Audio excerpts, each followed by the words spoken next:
Hello दोस्तों, स्वागत है आप सभी का हमारे चैनल दी खटोराय पर। और जैसा कि आप सभी को पता है, हमारा पटवारी का एग्ज़ाम आने वाला है दोस्तों कुछ ही दिनों के अंदर। 15 से 20 दिन रह गए, तो जितने ज़्यादा आप मॉक टेस्ट लगाएंगे उतने ही आपके नंबर पटवारी भर्ती के अंदर आने की ज़्यादा संभावना हो जाएगी दोस्तों। तो बिना समय बर्बाद करते हुए मैं आपको क्वेश्चंस की तरफ ले चलता हूँ। ये पूरे 150 प्रश्न उसी पैटर्न पर आधारित हैं जिस पैटर्न पर आपका पटवारी का एग्ज़ाम आएगा। तो पहला प्रश्न है, सूची 1 को सूची 2 के साथ सम्मिलित करें। तो दोस्तों ये सूचियाँ दे रखी है, इसका उत्तर है ए। साइट्रिक एसिड होता है, लेमन को साइट्रिक एसिड कहते हैं दोस्तों। ब्यूटेरिक एसिड होता है बटर, एसेटिक एसिड होता है विनेगर और लैक्टिक एसिड होता है मिल्क। इसके बाद हम दूसरे प्रश्न पर चलते हैं। अति सूक्ष्म वस्तुओं के आवर्धन के लिए किस यंत्र का उपयोग किया जाता है? तो दूसरे प्रश्न का उत्तर है दोस्तों डी, जो कि है माइक्रोस्कोप। अगला प्रश्न है तीसरा, जो कि है रतौंधी डैश की कमी के कारण होती हैं। तो दोस्तों इसका उत्तर है बी, विटामिन ए। दोस्तों आपकी तैयारी हो चुकी होगी तो आप वीडियो को रोककर उत्तर दें और देखें आपका उत्तर सही है या नहीं, तभी आप इन मॉक टेस्ट को लगा पाएंगे दोस्तों। अगला प्रश्न है चौथा, जो कि है हृदय की पेशियां हैं। इसका उत्तर है दोस्तों ए, जो कि है अनैच्छिक और रेखित। इसके बाद अगला प्रश्न है, निम्न में से कौन सी सबसे मीठी शर्करा है? तो दोस्तों इसका उत्तर है ए, जो कि है फ्रक्टोज। इसके बाद अगला प्रश्न है छठा, जो कि है मनुष्यों में रक्त क्षीणता एनीमिया का मुख्य कारण क्या है? तो दोस्तों इसका उत्तर है ए, जो कि है लौह की कमी। अगला प्रश्न है, BCG vaccination is given to prevent dash disease in infants. BCG टीका बच्चों को डैश रोग से बचाने हेतु दिया जाता है। इसका उत्तर है ए, जो कि है टीबी। अगला आठवां प्रश्न है दोस्तों, सूची 1 महाजनपद को सूची 2 राजधानी के साथ सम्मिलित करें एवं दिए गए कूटों के आधार पर सही विकल्प चुनें। तो दोस्तों इसका उत्तर है, आठवें का उत्तर है दोस्तों बी, जो कि है काशी। काशी की कैपिटल है वाराणसी और अंगा की कैपिटल है चंपा, वज्जी की कैपिटल है वैशाली और वत्स की कैपिटल है दोस्तों कौसाम्बी। इसके बाद हम 9वें प्रश्न पर चलते हैं। इन स्मारकों का उनके निर्माण के काल क्रमानुसार निम्न में से कौन सा क्रम सही है? तो दोस्तों इसका उत्तर है बी, जो कि है सबसे पहले चौथा आगरा फोर्ट, फिर फतेहपुर सीकरी, फिर ताजमहल और फिर इंडिया गेट। इसके बाद हम अगले प्रश्न पर चलते हैं दोस्तों।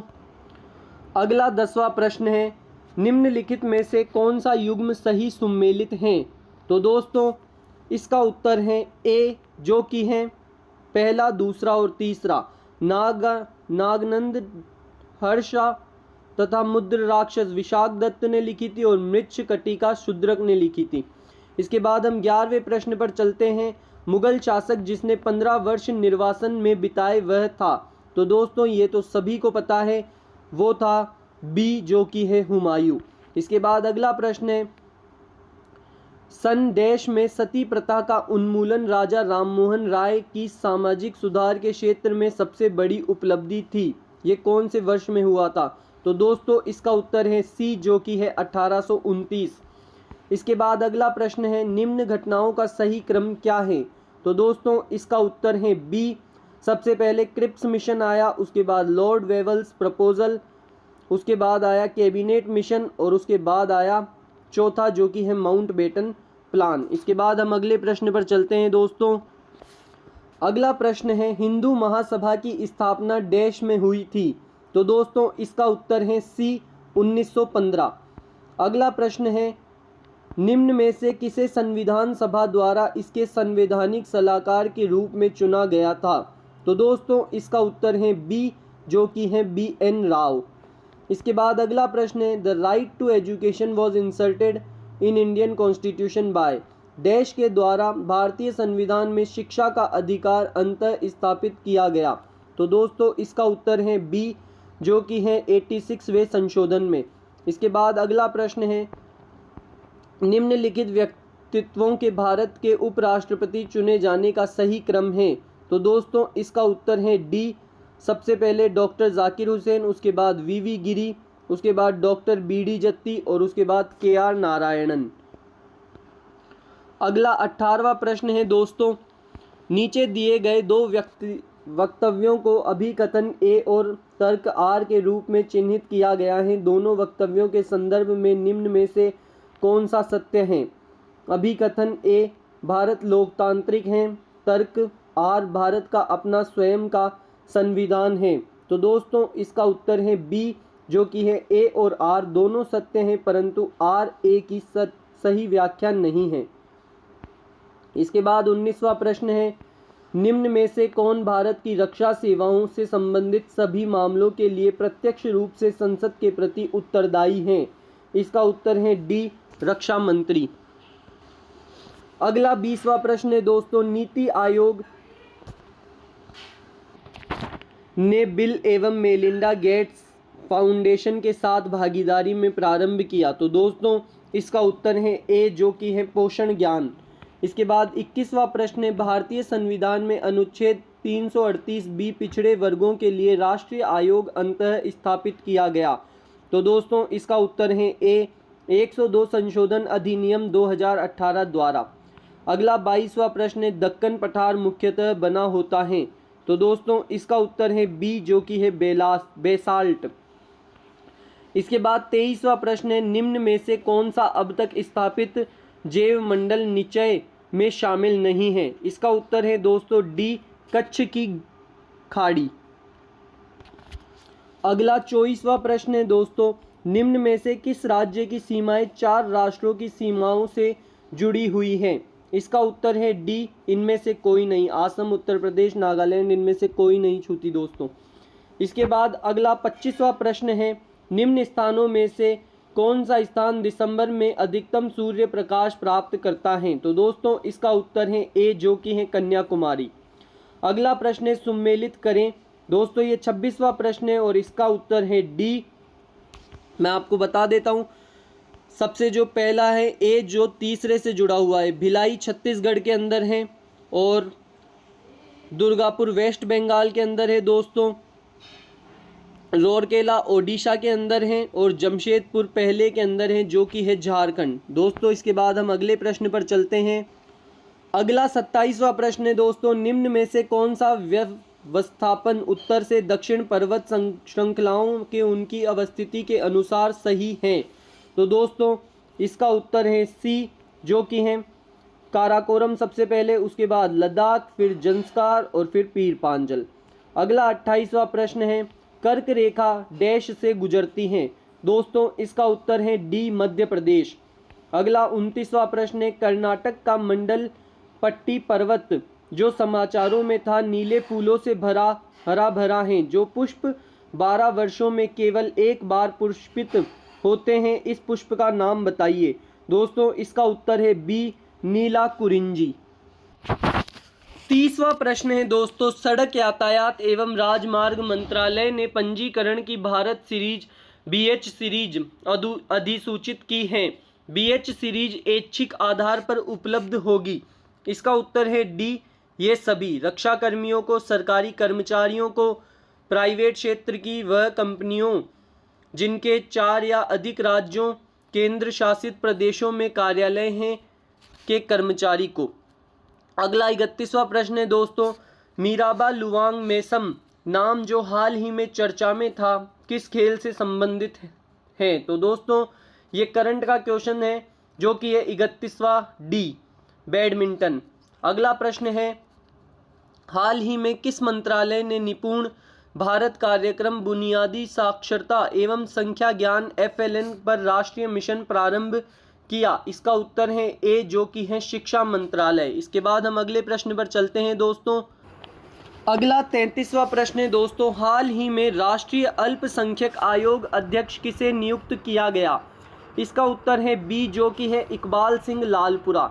इसके बाद अगला प्रश्न है, फ्लिपकार्ट द्वारा शुरू किया गया ऐप जो भारतीयों को कैटलॉग साझा द्वारा निवेश रहित अपना ऑनलाइन व्यवसाय शुरू करने की सुविधा देता है, वो है ए, शॉप्सी। अगला प्रश्न है, 1 करोड़ फास्टैग जारी करने का लक्ष्य प्राप्त करने वाला देश का प्रथम बैंक कौन सा है? इसका उत्तर है सी, पेटीएम पेमेंट बैंक लिमिटेड।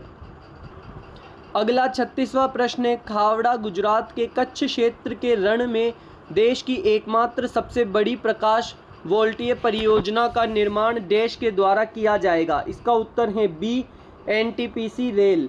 इसके बाद 37वां प्रश्न है, संसद द्वारा पास किया गया आवश्यक रक्षा सेवा अधिनियम 2021 जो केंद्र सरकार को आवश्यक रक्षा सेवाओं में लगी इकाइयों में देश को प्रतिबंधित करने का अधिकार देता है, वो हैं हड़ताल, तालाबंदी, ले ऑफ, ये सभी हैं दोस्तों। इसके बाद अगला प्रश्न है, 12 वर्ष के ऊपर के बच्चों के लिए अनुमोदन पाने वाला भारत का प्रथम कोविड-19 टीका है। दोस्तों इसका उत्तर है बी, जायकोव डी।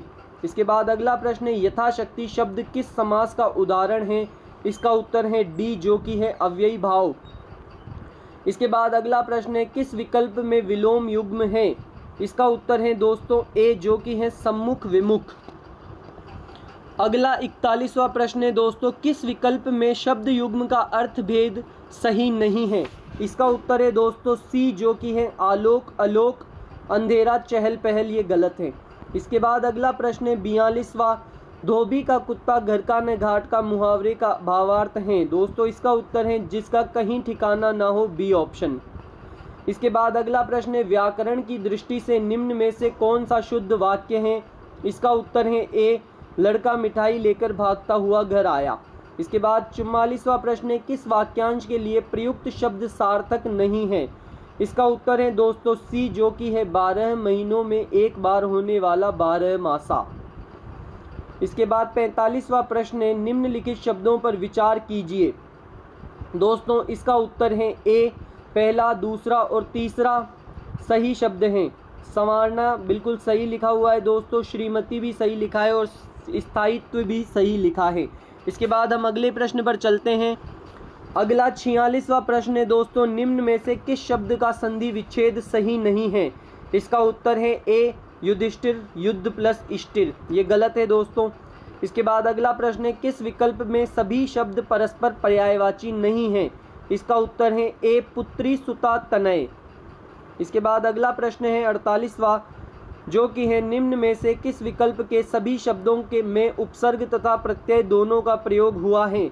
इसका उत्तर है सी, अलौकिकता और प्रशासनिक। इसके बाद 49वां प्रश्न है दोस्तों, किस विकल्प में अंग्रेजी परिभाषिक का शब्द का समकक्ष हिंदी परिभाषिक शब्द सही है? इसका उत्तर है दोस्तों सी, प्रोबेशन को परिवीक्षा कहा जाता है, ये बिल्कुल सही है। 50वां प्रश्न है, किस विकल्प में फोरसाइट शब्द का समकक्ष हिंदी पारिभाषिक शब्द सही है? इसका उत्तर है दूरदर्शिता। 51वां प्रश्न दोस्तों, पैसेज है compression of unseen passage, English का पैसेज है, मैं आपको पढ़कर बता देता हूँ। Nature writing is non fiction और फिक्शन प्रोज और poetry about the natural environment. Nature writing encompasses a wide variety of works ranging from those that place primary emphasis on natural historical facts such as field guides to those in which philosophical interpretation predominate. It includes natural history, essays, poetry, essays of solitude or escape, as well as travel and adventure writing.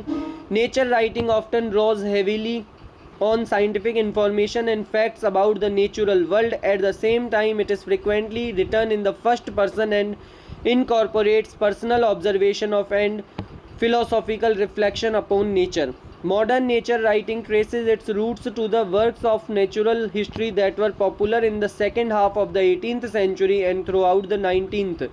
An important early figure was the Parson naturalist Gilbert White, 1720 से 1793 तक जो रहा, a pioneering English naturalist and ornithologist. He is best known for his natural history and antiques of Selborne. दोस्तों 51 से 55 तक के ये प्रश्न है। पहला प्रश्न है, नेचर राइटिंग एम्फेसाइजेज ऑन, तो दोस्तों इसका उत्तर है C, all first, second and third, historical facts about the nature, philosophical interpretation of the nature, scientific information and facts, ये सभी सही है। इसके बाद 52वां प्रश्न है, based on the passage what is period to which the modern nature writing can be traced to. इसका उत्तर है दोस्तों डी, जो कि है 1750 से 1900 तक। अगला 53वां प्रश्न है दोस्तों, which statement summarise the above passage. इसका उत्तर है डी, जो कि है the passage talk about what nature writing is the different type of nature writing, its style and about the roots and pioneer of modern nature writing.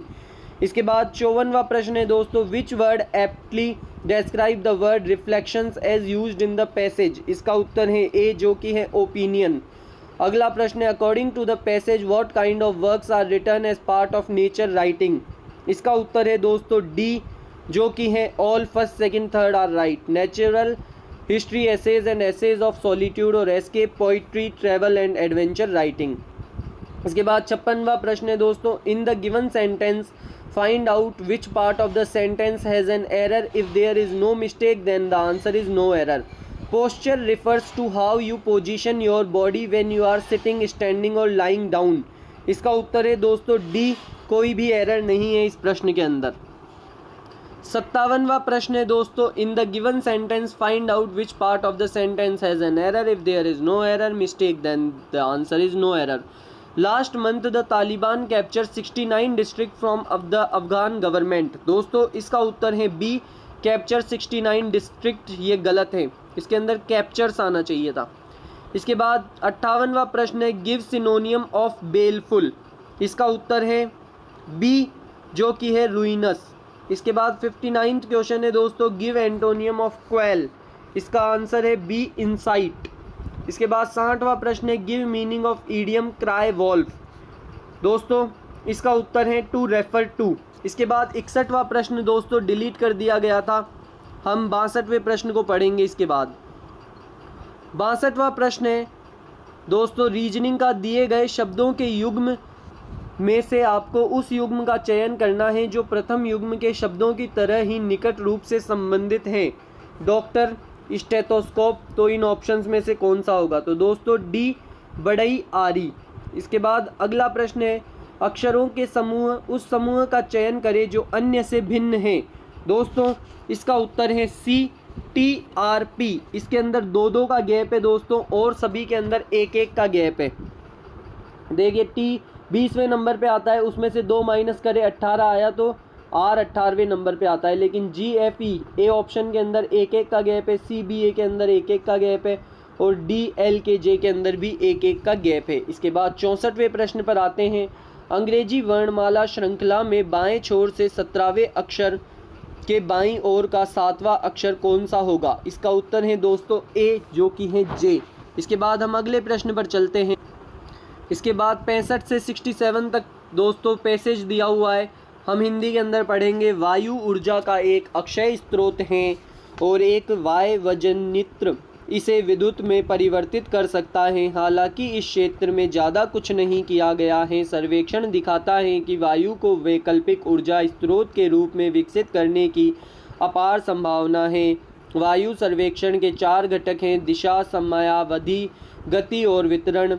इस आधार पर वाय वजनित्र को स्थापित करने के लिए ऊपर के पर्वतीय क्षेत्रों को आदर्श स्थान के रूप में पाया गया है। अकेले उत्तर पश्चिम के पर्वतों पर कम से कम 58 स्थलों को चिन्हित किया गया है। 65वां प्रश्न है दोस्तों, उत्तर प्रदेश सरकार के अधीन सर्वेक्षण संपन्न किया गया था। तो दोस्तों इसका उत्तर है ए, जो कि है डेटा अपर्याप्त।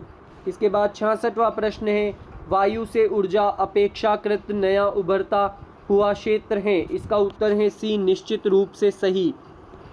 अगला 67वां प्रश्न है दोस्तों, उत्तर प्रदेश में चिन्हित 58 स्थलों पर विद्युत उपलब्ध नहीं थी। इसका उत्तर है दोस्तों सी, जो कि है डेटा अपर्याप्त। इसके बाद 68वां प्रश्न है दोस्तों, एक आदमी ने एक महिला की ओर इशारा करते हुए कहा, उसके इकलौते भाई का पुत्र मेरी पत्नी का भाई है। महिला आदमी से किस प्रकार संबंधित है? इसका उत्तर है दोस्तों सी, सास। इसके बाद 69 प्रश्न है दोस्तों, यदि एक्ट को DFW कूटित किया गया तो आप बेड को कूट क्या बनाएंगे? तो दोस्तों ए के अंदर 3 जोड़े तो डी आया, वैसे बी के अंदर 3 जोड़ेंगे तो ई आएगा। ए ऑप्शन बिल्कुल सही है। इसके बाद 70वां प्रश्न है, शाम पूर्व की ओर 6 मीटर चला, फिर दाहिनी ओर मुड़कर 9 मीटर चला, फिर से वह दाहिनी ओर मुड़कर 6 मीटर चला। वह शुरुआती बिंदु से कितनी दूरी पर है? तो दोस्तों इसका उत्तर है बी, जो कि है 9 मीटर। इसके बाद हम अगले प्रश्न पर चलते हैं। 71वां प्रश्न है दोस्तों, 7 दोस्त PQRSTU और V केंद्र की ओर मुख कर एक गोल मेज के चारों ओर बैठे हैं। U के ठीक बाएं R हैं और R के बाएं से दूसरा V है। T के बाएं से तीसरे स्थान पर P बैठा है। S एवं T के मध्य Q हैं। तो दोस्तों इसका उत्तर क्या होगा? दोस्तों इसका उत्तर है A, जो कि है S के दाहिने में से चौथा। इसके बाद 72वां प्रश्न है, 15 छात्रों की एक पंक्ति में राज बाएं से 10वें स्थान पर हैं और अतुल दाएं से 8वें स्थान पर हैं। उनके मध्य कुल कितने छात्र हैं? इसका उत्तर है D, 1। अगला प्रश्न है, निम्न शब्दों का अर्थपूर्ण क्रम दिए गए उत्तरों में से कौन सा होगा? इसका उत्तर है दोस्तों A, सबसे पहले पल्प, उसके बाद पेपर, उसके बाद प्रिंट, उसके बाद पब्लिश, उसके बाद परचेज, क्रय। इसके बाद हम अगले प्रश्न पर चलते हैं, जो कि है 74वां प्रश्न, अंतिम आकृति के निचले भाग में कौन सा अक्षर है? तो सबसे पहले दोस्तों A दिया हुआ है, उसके नीचे E, 4 का गैप। इसके बाद H दिया हुआ है और उसके नीचे N, 6 का गैप। L दिया हुआ है, उसके नीचे T, 8 का गैप। तो दोस्तों इसके अंदर 10 का गैप आएगा और O सही उत्तर होगा A, ऑप्शन बिल्कुल सही है दोस्तों। इसके बाद 75वें प्रश्न पर चलते हैं, प्रश्न चिन्ह के लिए सही अक्षर प्रदान करें। तो दोस्तों इसका उत्तर है B, जो कि है CW। अगला प्रश्न है, दिए गए शब्द युग्मों में से आपको उस युग्म का चयन करना है जो प्रथम युग्म के शब्दों की तरह ही निकट रूप से संबंधित हैं। तो दोस्तों इसका उत्तर है C, जो कि है पहाड़ी, पर्वत। इसके बाद दोस्तों 77वां जो प्रश्न था उसके अंदर ऑप्शंस गलत थे, तो इस प्रश्न को डिलीट कर दिया गया है। हम 78वें प्रश्न पर चलते हैं। 78वां प्रश्न है, अंग्रेजी वर्णमाला में बाएं छोर से 16वें अक्षर के दाएं का 9वां अक्षर कौन सा होगा? तो दोस्तों इसका उत्तर है Y होगा, जो कि है B ऑप्शन। इसके बाद अगला प्रश्न है, एक लड़के की ओर इशारा करते हुए नर्मदा ने कहा, वह मेरे दादाजी की इकलौती संतान का पुत्र है। वह लड़का उससे किस प्रकार संबंधित है? तो दोस्तों इसका उत्तर है C, वह उसका भाई है। इसके बाद अगला प्रश्न है, इफ़ कॉफ़ी, यदि कॉफ़ी को EEFFOC कूटित किया गया है तो आप नोड्यूल को किस प्रकार कूटित करेंगे? तो दोस्तों इसका उत्तर है A। इसके बाद हम अगले प्रश्न पर चलते हैं, अमित पश्चिम की ओर 40 मीटर चला और बाएं मुड़कर 40 मीटर और चला, फिर वह बाईं ओर मुड़ा और 40 मीटर चला और दोबारा से दाहिनी ओर मुड़कर 40 मीटर चला। अमित अब शुरुआती बिंदु से कितनी दूरी पर है?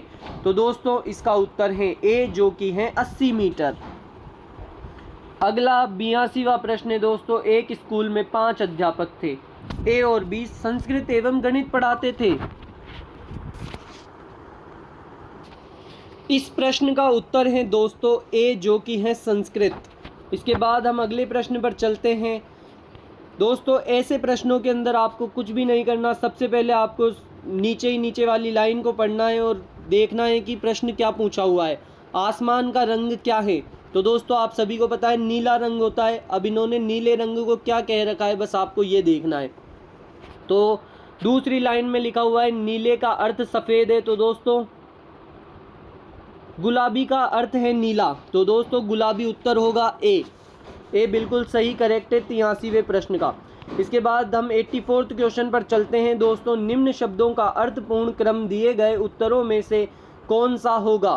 तो दोस्तों इसका उत्तर है बी, जो कि है सबसे पहले चौथा डेली, दैनिक, फिर साप्ताहिक, उसके बाद पाक्षिक, उसके बाद तीसरा जो कि है मासिक और उसके बाद पहला वार्षिक। इसके बाद हम 85वें प्रश्न पर चलते हैं। 85वां प्रश्न है दोस्तों, रीजनिंग का, प्रश्न चिन्ह को प्रतिस्थापित करने के लिए उपयुक्त संख्या का चयन कीजिए। तो दोस्तों इसके अंदर आएगा सी, जो कि है 32। इसके बाद हम अगले प्रश्न पर चलते हैं दोस्तों, ये सिंप्लीफिकेशन का क्वेश्चन है, इसका उत्तर आएगा सी जब आप इसको सॉल्व करेंगे। आपके सिर्फ 15 दिन बचे हैं दोस्तों पेपर के अंदर, तो आपने पूरी पढ़ाई कर ली होगी। मैं सब कुछ आपको मान कर चलता हूँ कि ये सब आपको आता होगा। आपको सिर्फ वीडियो रोकना है और क्वेश्चनों को लगाना है। इसके बाद अगला प्रश्न है, if the average of 5363 x 41 78 26 का औसत 52 है तो x का मान ज्ञात कीजिए। तो दोस्तों इन सबको ऐड करके ये जितनी भी संख्या है उससे डिवाइड करेंगे तो एवरेज औसत आ जाएगा। इसका उत्तर आएगा दोस्तों ए, जो कि है 51। अगला प्रश्न है, यदि 53 धनराशि को पी क्यू एवं आर के बीच इस प्रकार बांटा गया कि पी को क्यू से 7 रुपये ज़्यादा मिले और क्यू को आर से 8 ज़्यादा मिले तो उनके अंश का अनुपात है। तो दोस्तों इसके अंदर पी क्यू आर किसी एक को x मानकर माइनस प्लस कर देना तो आपका उत्तर आ जाएगा और इसका उत्तर होगा बी, जो कि है 25 18 10। इसके बाद अगला प्रश्न है, दो शंकुओं की ऊंचाई का अनुपात 1:3 है और त्रिज्याओं का 3:1 है, उनके आयतन का अनुपात है। तो दोस्तों इसका उत्तर आएगा ए, जो कि है 3:1। अगला 90वां प्रश्न है दोस्तों, अनिल अपनी आय का 84% व्यय करने के बाद प्रति माह 24 बचाता है, उसकी मासिक आय क्या है। तो दोस्तों इसके अंदर 26% 16% जो है वो 24 रुपये, उसको इक्वल करके आप निकालेंगे तो इसका उत्तर सी आ जाएगा 150 रुपये। इसके बाद अगला प्रश्न है, हाउ 4.5% प्रति वर्ष की साधारण ब्याज दर से 450 की राशि पर 81 रुपये का लाभ पाने के लिए कितना समय लगेगा। इसका उत्तर है डी, जो कि है 4 वर्ष। इसके बाद अगला प्रश्न है, एक निश्चित राशि पर 10% प्रति वर्ष की दर से 2 वर्षों के साधारण ब्याज और चक्रवृद्धि ब्याज के मध्य का अंतर है 52, तो राशि है। इसका उत्तर है बी, जो कि है 5200 रुपये। इसके बाद अगला प्रश्न है, 12 बंदर 12 मिनट में 12 केले खा सकते हैं तो 4 बंदर 4 केले कितने मिनट में खाएंगे। तो दोस्तों इसके अंदर आपको करना है 12 × 12 ऊपर और उसके नीचे 12 से डिवाइड करें और फिर इसके इक्वल करें 4/4 और फिर x भी लगाएं दोस्तों इसके अंदर। तो 4 से 4 कट जाएगा, 12 से 12 कट जाएगा, 1 12 बचेगा तो 12 ही आंसर होगा। डी 93 का आंसर है दोस्तों डी। इसके बाद अगला प्रश्न है, एक विक्रेता अपनी वस्तुओं को लागत मूल्य से 20% ऊपर अंकित करता है और 5% की छूट देता है, लाभ का प्रतिशत है। इसका उत्तर है दोस्तों डी, जो कि है नन ऑफ दीज। इसके अंदर उत्तर नहीं दिया हुआ है दोस्तों।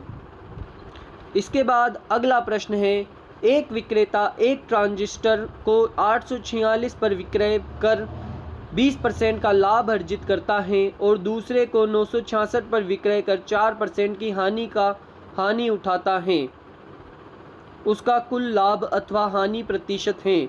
तो दोस्तों इसका उत्तर है डी, जो कि है इनमें से कोई नहीं। इसके बाद अगला प्रश्न है दोस्तों, 7 + 7 डिवाइडेड बाय 7 × 7। तो दोस्तों सबसे पहले आपको डिवाइड करना है, 1 आ जाएगा उसको 7 से मल्टीप्लाई करेंगे, फिर 7 बचेगा और फिर 7 + 7 14 हो जाएगा। तो 96 का प्रश्न उत्तर है बी 14। इसके बाद अगला प्रश्न है, एक आयत का क्षेत्रफल 252 सेंटीमीटर स्क्वायर है, उसकी लंबाई एवं चौड़ाई क्रमशः 9:7 के अनुपात में है, तो उसका परिमाप क्या है। इसका उत्तर है ए 64। इसके बाद अगला प्रश्न है दोस्तों, एक नगर की जनसंख्या वार्षिक 5% से बढ़ती है, यदि उसकी वर्तमान जनसंख्या 74,970 हो तो वर्ष पूर्व कितनी थी। तो दोस्तों इसका उत्तर है सी, जो कि है 68,000।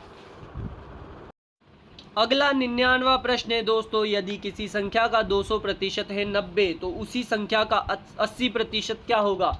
तो दोस्तों अगर 200% किसी संख्या का 90 है तो 100% होगा 45, और उसी प्रकार 80% के लिए दोस्तों 1/5 हटा देंगे 9, तो 36 उत्तर आएगा ए। 99 का उत्तर है दोस्तों ए। इसके बाद 100वां प्रश्न है, 3 आदमी और 4 लड़के एक कार्य के हिस्से को 8 दिन में करते हैं, जबकि 4 आदमी और 4 लड़के इसे 6 दिन में पूरा करते हैं। 12 आदमी और 4 लड़के इसे पूरा करेंगे। तो दोस्तों इसका उत्तर है सी, जो कि है 12 दिनों में। इसके बाद 101वां प्रश्न है, निम्न प्राप्तांकों के सेट का औसत ज्ञात कीजिए। तो दोस्तों इन सभी को जोड़ दीजिए और ये कितने नंबर है, 3 3 6 2 8, और उन्हें 8 से डिवाइड कर देंगे तो आपका उत्तर आ जाएगा ए, जो कि है 476। इसके बाद अगला प्रश्न है, एक आयताकार पानी की टंकी 8 मीटर ऊंची, 6 मीटर लंबी और 2.5 मीटर चौड़ी है, यह कितने लीटर पानी धारण कर सकती हैं? इसका उत्तर है सी, जो कि है 1,20,000 लीटर। दोस्तों अगला प्रश्न है 103 से 105 तक निर्देश हैं ये। निम्नलिखित सूचनाओं को ध्यानपूर्वक पढ़ें एवं दिए प्रश्नों का उत्तर देवें। एक शब्द विन्यास मशीन को जब शब्दों की निवेश रेखा दी जाती है तब वह प्रत्येक चरण में एक विशिष्ट नियम का अनुसरण कर उन्हें पुनः व्यवस्थित कर देती है। निवेश और पुनः व्यवस्था का एक उदाहरण निम्नलिखित है। निवेश, go for to though by easy to access at. Step 1, access go for to though by easy to at. इन सभी स्टेप्स को दोस्तों आप सभी को ध्यान से पढ़ना है। और उसके बाद इन्होंने लिख रखा है कि उपरोक्त चरणों में अनुसरित नियमों के अनुसार निम्न प्रश्नों में दिए गए निवेश के लिए उपयुक्त चरण ज्ञात करें। तो दोस्तों 103वां प्रश्न है, निवेश, every and peer to N4, N and every for peer to निम्नलिखित में से कौन सा चरण होगा? इसका उत्तर है दोस्तों ए, जो कि है तीसरा। इसके बाद अगला प्रश्न है, निवेश, together over series on feast the so, निम्न चरण में से अंतिम से पहला चरण कौन सा होगा? इसका उत्तर है दोस्तों सी, जो कि है 5वां। इसके बाद अगला प्रश्न है, निवेश, over go for through at 1, उपरोक्त निवेश का अंतिम चरण कौन सा होगा? इसका उत्तर है डी, नन ऑफ दीज। इसके बाद अगला प्रश्न है, निम्न में से कौन सी कंप्यूटर की अभिलाक्षणिकता ए है? तो दोस्तों इसका उत्तर है डी, जो कि है ये सभी, परिश्रमिता, बहुमुखी, सटीकता, सभी। 107वां प्रश्न है दोस्तों, डिस्प्ले कार्ड का उपयोग इस उद्देश्य के लिए होता है?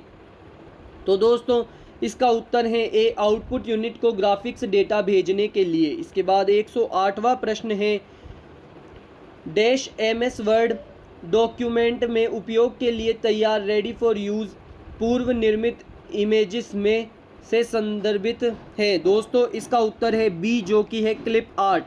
इसके बाद अगला प्रश्न है, निम्न में से कौन सी इनपुट युक्ति प्रायः लैपटॉप का एक मानक लक्षण है? इसका उत्तर है सी, टच पैड। इसके बाद हम अगले प्रश्न पर चलते हैं दोस्तों। 110वां प्रश्न है, कंप्यूटर में सॉफ्टवेयर। तो दोस्तों इसका उत्तर है डी, इनमें से कोई नहीं। इसके बाद 111वां प्रश्न है, एक मैग्नेटिक डिस्क के लिए निम्न में से कौन सा सत्य नहीं है? इसका उत्तर है बी, यह भंडारित डेटा पर केवल अनुक्रमिक एक्सेस देता है। इसके बाद 112वां प्रश्न है, डैश एक ही समय पर एक से अधिक एप्लीकेशनों को रन करने की ऑपरेटिंग सिस्टम की क्षमता रखता है? इसका उत्तर है डी, मल्टीटास्किंग। इसके बाद 113वां प्रश्न है दोस्तों, कौन सी फाइल MS वर्ड को शुरू करती है? इसका उत्तर है डी, विनवर्ड डॉट .exe। इसके बाद अगला प्रश्न है, आपकी एक्सेल 2007 फाइल डैश एक्सटेंशन के साथ स्टोर होती है? इसका उत्तर है बी, जो कि है .xlsx। इसके बाद अगला प्रश्न है 115वां, जो कि है प्रेजेंटेशन में स्लाइड्स को प्रस्तुत करने के लिए प्रयोग किए जाने वाले स्पेशल इफेक्ट्स कहलाते हैं? इसका उत्तर है सी, जो कि है ट्रांजिशन। इसके बाद 116वां प्रश्न है दोस्तों, आउटलुक एक्सप्रेस है एक? इसका उत्तर है डी, जो कि है ईमेल क्लाइंट। इसके बाद 117वां प्रश्न है दोस्तों, निम्न में से कौन सी एक इनपुट यूनिट नहीं है? इसका उत्तर है बी, वीडियो डिस्प्ले यूनिट। 118वां प्रश्न है दोस्तों, डिस्केट की तुलना में हार्ड डिस्क क्या है? तो दोस्तों इसका उत्तर है सी, अधिक महंगी होती है। इसके बाद 119वां प्रश्न है, स्क्रीन का रिजोल्यूशन डैश के द्वारा निर्दिष्ट किया जाता है? इसका उत्तर है सी, जो कि है पिक्सल। इसके बाद अगला प्रश्न है, एक ऑपरेटिंग सिस्टम है? तो दोस्तों इसका उत्तर है बी, जो कि है सॉफ्टवेयर। इसके बाद 121वां प्रश्न है, राजस्थान में उत्पादन क्षमता के आधार पर भूमि के प्रकार हकत बहत का अर्थ है? दोस्तों इसका उत्तर है ए, जो कि है सिंचाई एवं कृषि के लिए उपयुक्त भूमि। 122वां प्रश्न है, 56 बेसिन जिस जिले में है वह है? इसका उत्तर है ए, बांसवाड़ा। इसके बाद अगला प्रश्न है, मारवाड़ में दामिनी क्या है? इसका उत्तर है बी, जो कि है एक प्रकार की ओढ़नी। इसके बाद 124वां प्रश्न है, कछवार राजवंश के संस्थापक थे? इसका उत्तर है ए दूल्हे राय। इसके बाद 125वां प्रश्न है, राजस्थान उच्च न्यायालय की प्रमुख पीठ कहाँ है? इसका उत्तर है डी जोधपुर। इसके बाद 126वां प्रश्न है दोस्तों, सुमेलित कीजिए। इसका उत्तर है बी, जो कि है राधा सत्यप्रकाश जोशी, मारूमंगल, सुमेर सिंह शेखावत और बाथम में भूगोल, ये है दूसरा हरीश बधानी। इसके बाद 127वां प्रश्न है, निम्नलिखित में से कौन सा स्थल राजस्थान में 1857 की क्रांति का केंद्र नहीं था? इसका उत्तर है दोस्तों ए जयपुर। इसके बाद 128वां प्रश्न है, गरासिया जनजाति द्वारा किया जाने वाला नृत्य है? इसका उत्तर है दोस्तों डी वालर। इसके बाद अगला प्रश्न है, निम्न में से कौन सा जोड़ा गलत है? इसका उत्तर है दोस्तों सी, सूर्य मंदिर भरतपुर में नहीं है, ये गलत है बिल्कुल। 130वां प्रश्न है दोस्तों, राणा सांगा के द्वारा लड़ी गई निम्न लड़ाइयों का सही कालक्रम होगा? तो दोस्तों 130वें का उत्तर है बी, जो कि है सबसे पहले दूसरी बैटल हुई थी, बैटल ऑफ खातौली की लड़ाई। उसके बाद तीसरी बैटल ऑफ गागरोन की लड़ाई, और उस सबसे लास्ट में हुई थी बैटल ऑफ बायना की लड़ाई। इसके बाद 131वां प्रश्न, राजस्थान में राज प्रमुख का पद कब समाप्त हुआ? इसका उत्तर है ए, जो कि है 1 नवंबर 1956 को। 132वां प्रश्न है, निम्नलिखित में से कौन सा बेमेल है? इसका उत्तर है बी, जो कि है केवला देवघना राष्ट्रीय उद्यान करौली के अंदर है। इसके बाद हम अगले प्रश्न पर चलते हैं। 133वां प्रश्न है दोस्तों, निम्नलिखित को सुमेलित करें। इसका उत्तर है ए, जो कि है तारागढ़ फोर्ट अजमेर के अंदर है, जयगढ़ फोर्ट जयपुर के अंदर है, कीर्ति स्तंभ चित्तौड़गढ़ के अंदर ही है, और मेहरानगढ़ फोर्ट जोधपुर के अंदर है। इसके बाद 134वां प्रश्न है, संत भूरी बाई अल्लख का कार्य क्षेत्र था? तो दोस्तों इसका उत्तर है ए मेवाड़। इसके बाद 135वां प्रश्न है, भारतीय संविधान का निम्नलिखित में से कौन सा अनुच्छेद राज्यपाल के कार्यकाल से संबंधित है? इसका उत्तर है ए, जो कि है अनुच्छेद 156। अगला प्रश्न है दोस्तों, नीमू चना किसान आंदोलन हत्याकांड राजपुताना की किस रियासत में हुआ था? इसका उत्तर है ए, जो कि है अलवर के अंदर। अगला 137वां प्रश्न है दोस्तों, किसके दरबार में निहाल चंद आधिकारिक दरबारी चित्रकार के रूप में कार्यरत थे? इसका उत्तर है ए, जो कि है सावंत सिंह। अगला प्रश्न है, हवा महल जयपुर के बारे में निम्नलिखित कथनों पर विचार कीजिए और नीचे दिए गए कूट में से प्रश्न का उत्तर दीजिए। तो दोस्तों इसका उत्तर है 138वें का उत्तर है बी, जो कि है पहला और दूसरा। हवा महल एक 5 मंजिला संरचना है। हवा महल महाराजा सवाई प्रताप सिंह द्वारा बनवाया गया था। इसके बाद हम अगले प्रश्न पर चलते हैं दोस्तों। 139वां प्रश्न है दोस्तों, आम चुनावों में एक व्यक्ति अपने मताधिकार का उपयोग कर सकता है? इसका उत्तर है डी, जो कि है पहला और दूसरा सही है, वह भारत का नागरिक हो और उम्र 18 वर्ष से कम नहीं हो। इसके बाद 140वां प्रश्न है, कुंडा पंथ के प्रणेता कौन थे? इसका उत्तर है डी, जो कि है राव मल्लीनाथ। इसके बाद अगला प्रश्न है, अलवर भरतपुर के जोगियों द्वारा किस प्रकार की सारंगी बजाई जाती है? तो दोस्तों इसका उत्तर है ए, जो कि है जोगिया सारंगी। दोस्तों 142वां प्रश्न है, राजस्थान में राज्यपाल से संबंधित निम्न कथनों पर विचार कीजिए। इसका उत्तर है बी, जो कि है पहला, दूसरा और चौथा सही है। मैं उन्हें पढ़कर बता देता हूं। उसे भारत का नागरिक होना चाहिए, उसकी आयु कम से कम 35 वर्ष होनी चाहिए, वह एक से अधिक राज्यों का राज्यपाल हो सकता है।